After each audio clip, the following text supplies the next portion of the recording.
Right now I have with me Elijah Simmons, and I met Elijah actually through his mother, who I work with.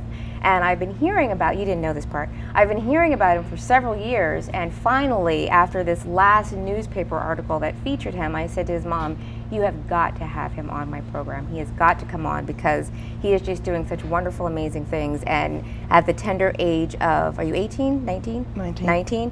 He's already, well, I'll say the rest. Elijah, thank you very much for coming on the program. Now, I want to talk to you about this. This is what caught my attention. This is the NCLR, the National Council of La Raza. What is that? This is the largest Hispanic civil rights group in the U.S. And how did you get involved with this? I got involved with the NCLR through Motivos magazine, which is the bilingual magazine, both English and Spanish. We have over 75,000 readers in the U.S. and Puerto Rico. Through Motivos, I found out about Motivos through another organization called Philadelphia, which is youth-led philanthropy that receives $100,000 in grant money to give to youth-led or youth-engaged programs. Through that, I found about youth ambassadors. I know it's a lot of programs. I know it is. I found out about youth ambassadors. Youth ambassadors was a group of students who obtain leadership skills and host the annual conference that was held annually in December. Then I was involved in Kappa. Kappa was a program part of TOFWA, which is To Our Children's Future of Health. I found about that through Work Ready, Philadelphia. What Kappa is, kids with a positive attitude. Kappa is a group of students aged 13 to 18 that does volunteer work throughout the community, such as helping out at homeless shelters on Thanksgiving, giving presents to the needy on Christmas, stuff like that, helping out and clean the community. Elijah, why do you do all these things? Why do you do all these things? I do all these programs because it keeps me active in the community. And how old were you when you first started? Joining clubs, joining organizations? See, I first started when I was 13. So it hasn't been that long. And we were talking a little bit on the ride over, and you were talking about youth ambassadors and the leadership, and I kind of want to focus on this. Why were you featured in the newspaper? Well, when I got their attention because I sent them like a media kit, basically like information about myself, what clubs I'm in, what I've done, why I should be in the paper. And the editor, and I sent it to the editor. Then like 2 weeks later, the editor called me. He wanted to know a little bit more about me. Then we set up an interview for next Friday. I went in, it was like 3 blocks away from me, so I walked there, went to the interview. It was like 10 to 15 minutes. Then next Thursday, it was in the paper. Were you nervous? No. No? Your mother was very proud of you. Yeah. Did you know that she made photocopies and gave them to everybody in the Yeah. office? You knew that? You know that they're still hanging up at people's cubes at work? Yeah. Okay, I just wanted to let you know. I'm just saying.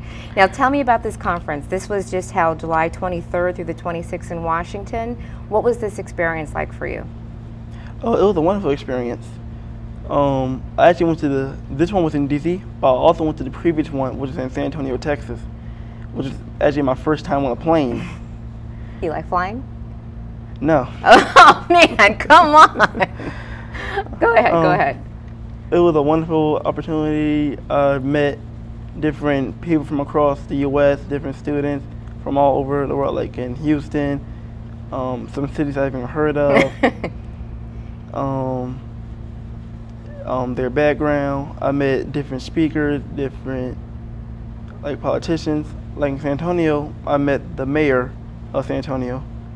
And in DC, I saw Obama. Yeah, just casually throw it in there. Just casually throw it in there. So tell me about that. You saw President Obama.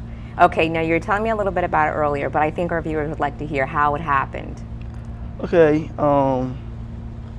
we knew he was coming, so the people at the convention, at the conference, asked us to trade our tickets so we could be in this other room. Because the previous room was going to be jam-packed, because they sold out all the tickets. It was going to be jam-packed. So they asked us to trade our tickets to go to another room. while we were eating lunch, we were looking at his speech on like the screen.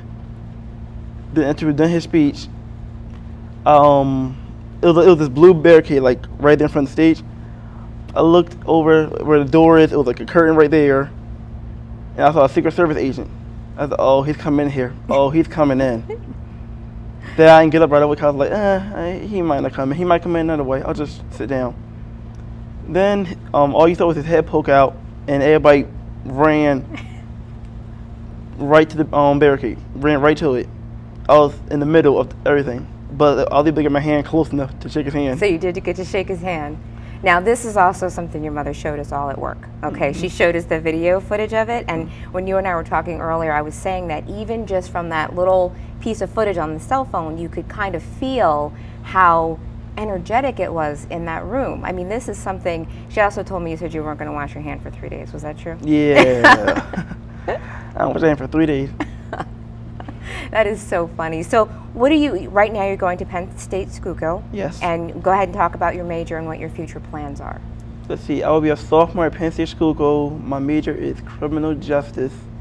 My goal is to be a lawyer/politician. A lawyer/politician. Okay. Well, it was very nice finally getting to meet you face to face after hearing about you for so many years. And I'm really very, very impressed by this. And just a little plug, you will be at the next conference. I'm going to try to go to the next conference. No, that's not how you say it. You say, I will be. I will be at the next conference. In Las Vegas, Nevada. It's going to be in Las Vegas. So I will have you back and you can tell us all about it. And this time when your picture is on the front cover, I'll remember to bring You'll remember to bring it back with you, right? Yes. So I'm going to tell, because this was one book, but there was another book that this participants were given that had your picture featured in the front. And where is that book now? Oh, in the hotel. In the hotel in Washington, D.C. That's okay. That's all right. It happens to all of us. Anyway, Elijah, it was really nice meeting you. I look forward to hearing more about you, okay? Thank you. Now we want to ask you to stay tuned because, as I promised, you're going to meet another panel of students who have wonderful stories to tell you, and I can't wait for you to meet them. Jamila Mustafa is here, and I don't mean to separate all the other students because everybody is wonderful, but I did want to mention Jamila because you've seen her on our program before. I met her at the Phenomenal Woman Banquet last October. She's not going to dance for us because had I known she was going to be here, I would have demanded it, but still, I can't wait for you to see her again and to meet all of the students. We'll be right back.